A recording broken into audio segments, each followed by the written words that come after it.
Looking back to a time before TV and cars were around,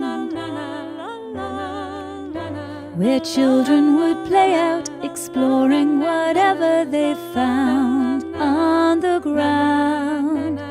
Catapults made from elastic and sticks, strings tied to knockers to play naughty tricks, bogey carts made out of pram wheels and pieces of wood for tearing round the neighborhood.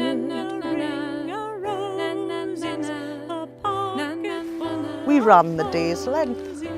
We didn't go home. We played in the fields and the river, up the woods. No, I think it was much nicer when I was a child. You made your own sort of entertainment up. You're out the house first thing, especially on holidays or weekends, and you didn't get back till like later on when the lamps started coming on and things. And if you went back clean, my mum always used to ask us where I'd pulled up at, whose house had I been in, or because you always went back grubby and ready for the bath type of thing. So, and you're always hungry and all, like. But you used to take sandwiches and that with you. Oh, I really enjoyed my childhood. Like, I thought it was really good. I think it's more laid back. There's not the pressure that there is on kids these days, like much less pressure than what there is these days. I mean, we didn't have as much actual finance, spending money and things to use, but we managed to entertain ourselves much easier than what they can now. Mainly sports where, you know, if we had a football, very rarely we had a football. If somebody got a football, well, the whole village would come along and would have a game. On a Sunday morning, there used to be a game going on. It went on nearly all day. It was just a continuous match. And people came and went. Cricket we played. Mainly because my brother was Maurice, he was obsessed with playing cricket.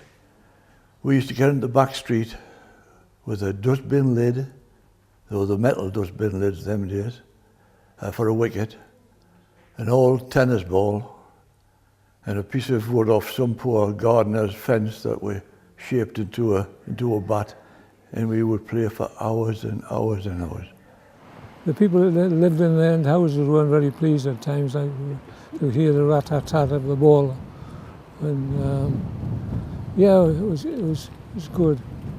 Or you drew a line across and you played hand. I've seen like tournaments for handball, you know, 21-1, you know, and hitchy dabber. Have you not heard of that? Hitchy dabber, or bears.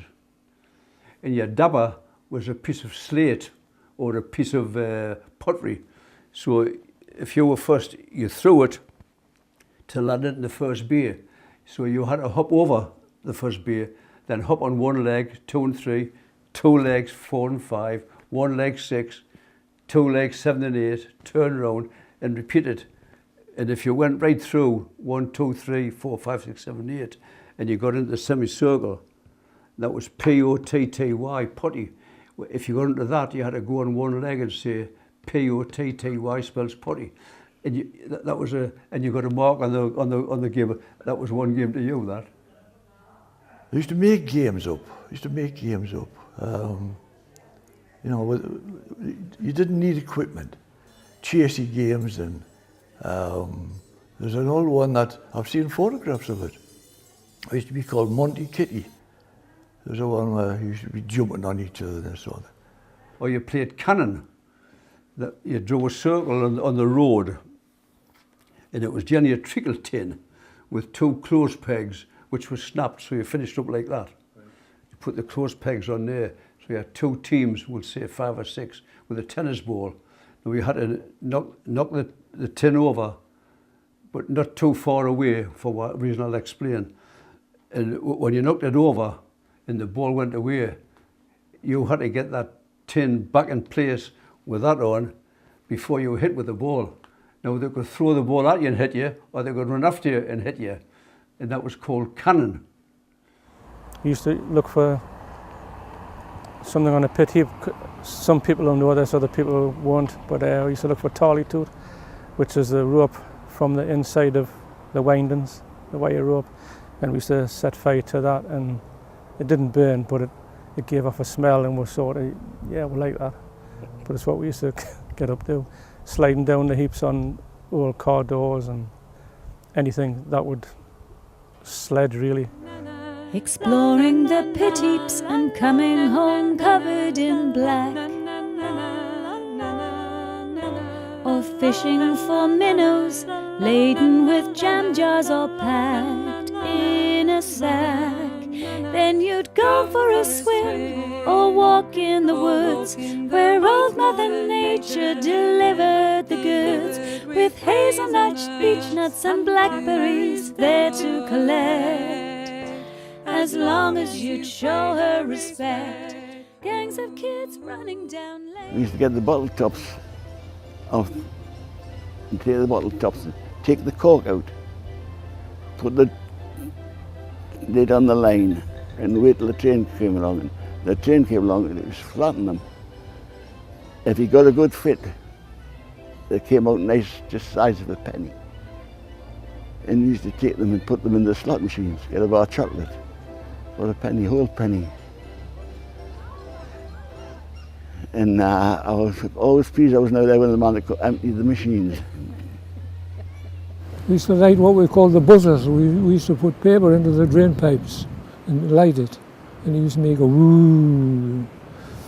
We're a bit naughty really, and we used to sometimes make carbide bombs. It's a grey crystal, and if you put water on it, it gives off a gas. And one thing that I did was I got a good bashing off my dad for was because we put a Tizer bottle with carbide in and corked it and put it beside the shop, which was just over the road from us. And it went off as one of the fellows was walking past. I think he thought he was getting blown up. And my dad came out with a stick and whacked me all the way back home.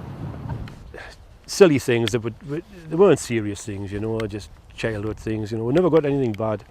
Because if you got into trouble and it was reported to the manager, you were sent for and told to keep your children in order or yourself in order, so that if you didn't, you got the sack. If you got the sack, you lost your house, your coal, your rent, your coal and electricity, and no other pit round about would give you a job, you see. Out back of the schoolhouse, an orchard of apples would grow. So children would sneak in to pick them, they'd all have a go, 'cause they'd know those apples, they had the most beautiful taste. And those days you'd never let food go to waste. But the best part was seeing the headmaster's face as he'd chase them away, knowing they'd try again the next day. The High Rocks was a place we used to go in the summer. You'd walk up the river bank, not as far as Ebchester, and you'd come across a place that was a bit like a swimming pool, very deep, lots of rocks to dive from, and would spend hours up there. You know, would take some bait, would light a fire, would swim in the river. Once when I was about 13 or 14 fishing up the river and got caught off the warden fishing, and all it was a willow stick with a thread on and a bent pin and a worm on the end. It wasn't fly fishing now, and I'd never ever caught anything. And he says, "What are you doing?" I says, "Are you fishing, aren't you?" "No, I'm not. I've never caught out." And I had to pull the rod out and there was a fish on the end. I says, "I can't believe this. I never caught out all my life." And, would you believe it? This was called Banky Field. It was in between Highburn and Milkwell-Burn, and it was very special to the children of Milkwell-Burn. This was a favourite play place. The tree you can see behind us, we used to have a swing on there, and everybody in the village, all the kids used to congregate around here and play for hours on the swing. You see, we played a game with a sheath knife where you had to swing out, stab the sheath knife behind you, swing back, grab the sheath knife, and then the person who grabbed it swung back again and had to put it in a further place than he picked it up from. And whoever, at the end of the game, whoever did put it the furthest away, it won.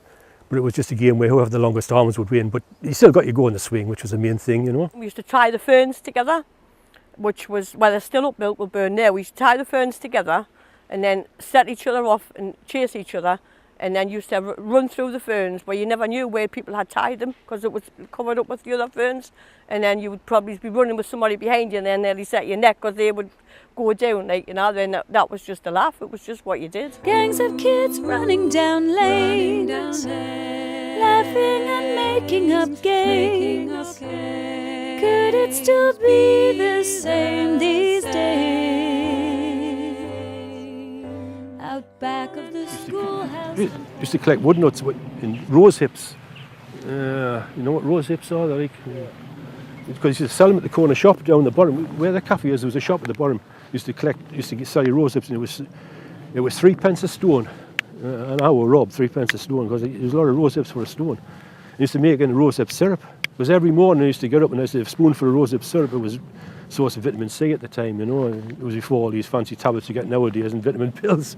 And every kid used to get a spoonful of rose hip syrup. We used to collect rose hips, that's where they got it from. There's a photograph listed somewhere of me on a bike. Where that bike came from, I don't know. It was never bought for me. There's one thing I never had. I never had a bike bought for us in my life, although I had the use of that one, I remember that. And that was it. We made our own fun.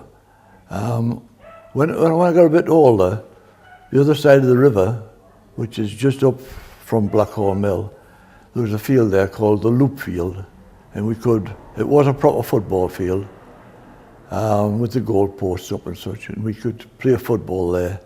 You know, a football field was over there. We played football. We used to slide down here on cardboard boxes, which we got from the village store, the co-op store on the bank. All the men in the village used to go shooting rabbits up on the valley there because the staple diet at the time was rabbit.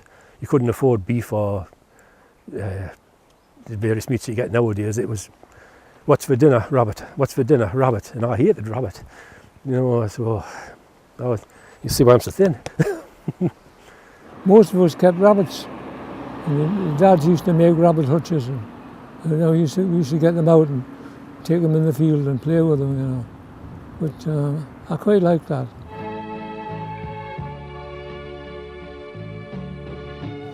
We had rabbits. I always used to say to him, why is the rabbit a different colour? And a few months would go on. That rabbit wasn't that colour, and of course we were having rabbit pie, weren't we? We thought they'd run away, but actually we ate them.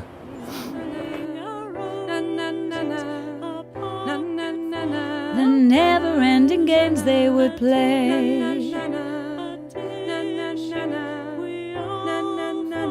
enjoying those childhood days.